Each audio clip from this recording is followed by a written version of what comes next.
You're watching Universal Groove, and I'm Bobby Vargas.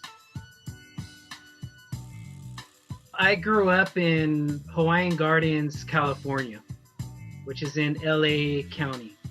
And Hawaiian Gardens is kind of ironic. It's kind of oxymoron because it's called Hawaiian Gardens, but it was anything but a Hawaiian garden. You know, there was gang violence, and there was drugs, and you know, helicopters flying over your house every night. You know, just not really sure what was going to happen on a day-to-day basis. And so just a crazy neighborhood and a crazy place to grow up in. Growing up in Hawaiian Gardens, it definitely had its challenges. You know, probably the most challenging thing is because it's basically a barrio. So if you went to go and hang out at a friend's house and it was starting to get late and you kind of lived far away, you know, like I rode my skateboard everywhere. So when I was heading back home, it wasn't like I was taking my time to get home. I was like, I needed to get home like immediately because, you know, I could get jumped or my board could get stolen or just about anything could take place. And so it was kind of scary. You never really knew what was going to happen. You couldn't, you know, if you went to in those days, we used to go to the liquor store to play video games. You know, the liquor stores had games, actual coin games. And so we'd go there, we'd buy candy, we'd play video games. But you couldn't leave your bike outside of the liquor store because your bike would get jacked. And so, you know, of course, I learned the hard way many times. My brother's scooter got stolen one time. Brand new, he had a brand new scooter, and I borrowed it and it got stolen. And I think he still remembers that today. But anyways, the blessing of living in the garden. See, I lived right on Pioneer Boulevard, right across the street from the community center. And my house literally faced the 605 freeway. It's my grandpa, Mingo, he worked for Caltrans. So sometimes he would like stop right on the 605 right at my house and he would scream, "Mijo!" And I'd come out and he'd have like a bike that he found on the freeway. He's like, "Here, Mijo, here's a bike," you know? But the cool part also was that if I crossed the street, there was a 605 freeway. There was actually a tunnel that went under the 605 freeway, and underneath that tunnel, if you took it led you to El Dorado Park. And so growing up in the gardens with a whole bunch of my buddies, we were kind of like that movie Stand By Me. We would sometimes, you know, go under that tunnel, and you had to kind of like bend down. It was only like 3.5 feet tall. We had to like bend down, and then we'd get to the middle of the freeway and there'd be like an opening, and we could stand up for a second and breathe, and then we'd bend back down again, and then we'd keep on going across the 605. Then when we get to the other side, there was like all this water and like, you know, and there was like a cut fence, and we kind of squeezed through with our fishing poles, and then we'd get to go fishing at El Dorado Park. And so that was kind of a blessing, you know, having that, you know, finding some glimpse of fun and adventure in the middle of like a dark place, you know, where there's gang violence and all that. Maybe that's just the curiosity or innocence of being a kid.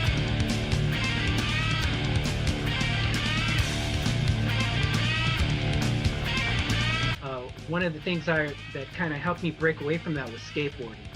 And I remember the first time my mom took us to Santa Fe, I think it's Santa Fe Springs swap meet, and they had these ninja boards.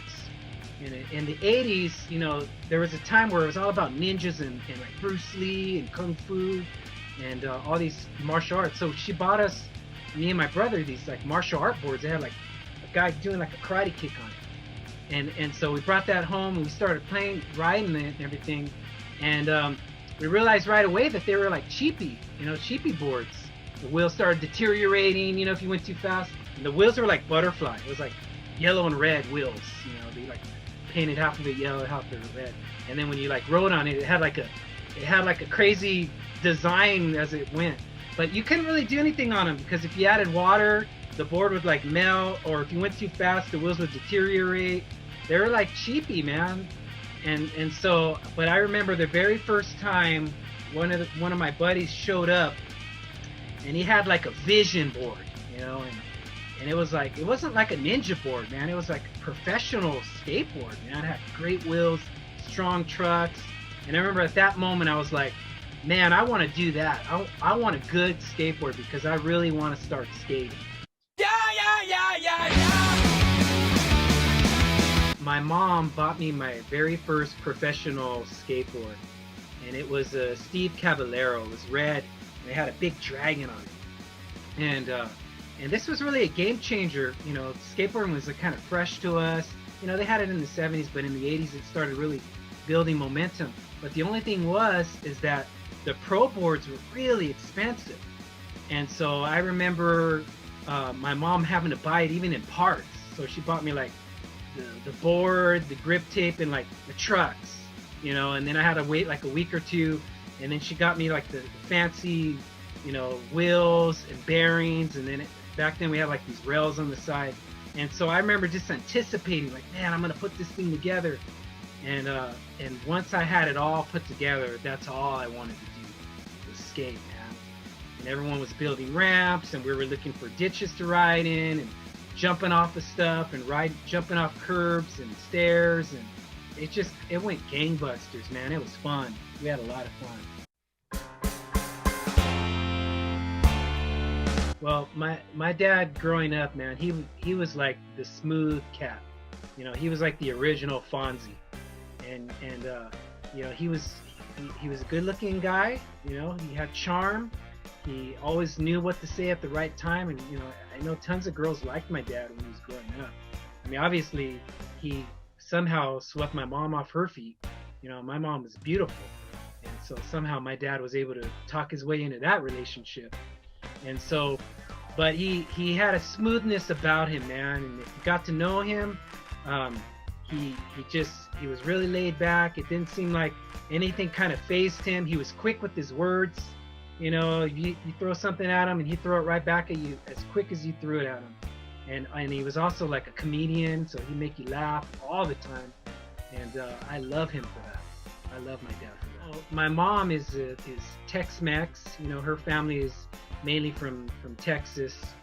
And surprisingly, her and my dad actually met at a party in Lakewood, California. And so that's how they met for the first time. I don't know how my dad approached her or how all that happened. I just know that they met at a party.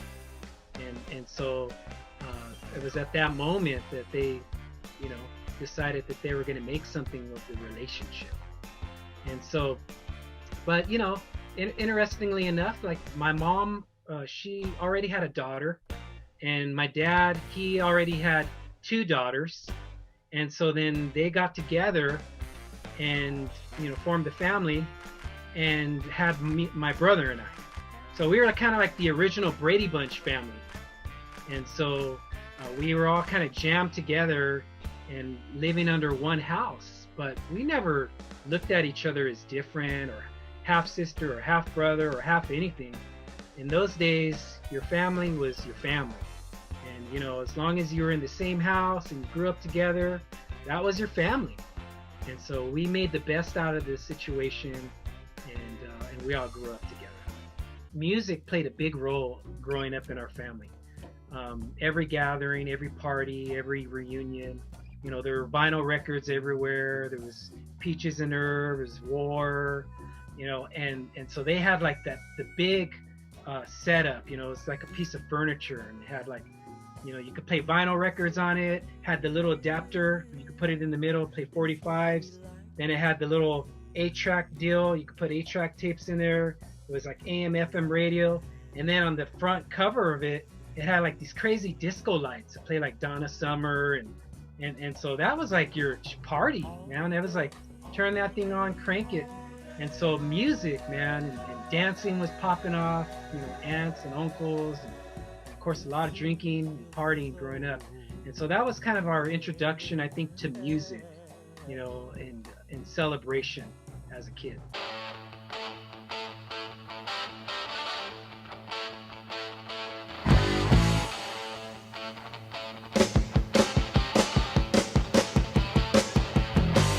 Father, he had this off-road vehicle. It was a Blazer. It was called the Claw, and and all of my uncles, they all had like Land Cruisers and Jeeps and off-roading vehicles, ATCs and stuff. They all we all kind of went through this off-roading phase, where we would go up in the mountains, head up to Gorman or Sousa Canyon or whatever, and they had like CB radios, Roger Dodger, come in, over and out, and so we were all small kids, man, climbing up these crazy hills, praying up the hill the entire time, and some of the kids were crying because they were scared, and they didn't care, man. It was a lot of fun. He loved that Blazer, man, and so it's great. I think the moment that changed my father's life, and I would say changed our whole family's life, is that the very thing he loved, which was that Blazer, was actually the thing that hurt him really bad.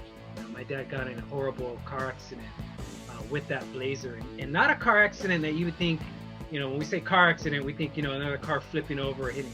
No, he was working on the Blazer, and it was parked on these ramps in our front yard, and he was underneath it, and I think he removed like the drive shaft or something, and something that would release the brake, and then the whole Blazer started to roll down off those ramps, and my dad tried to roll out of the way, and he rolled right into the path of the tires, and so ran over his leg, it crushed like 6 of his ribs, crushed his pelvis bone, the whole off-road vehicle, and it had huge tires, man.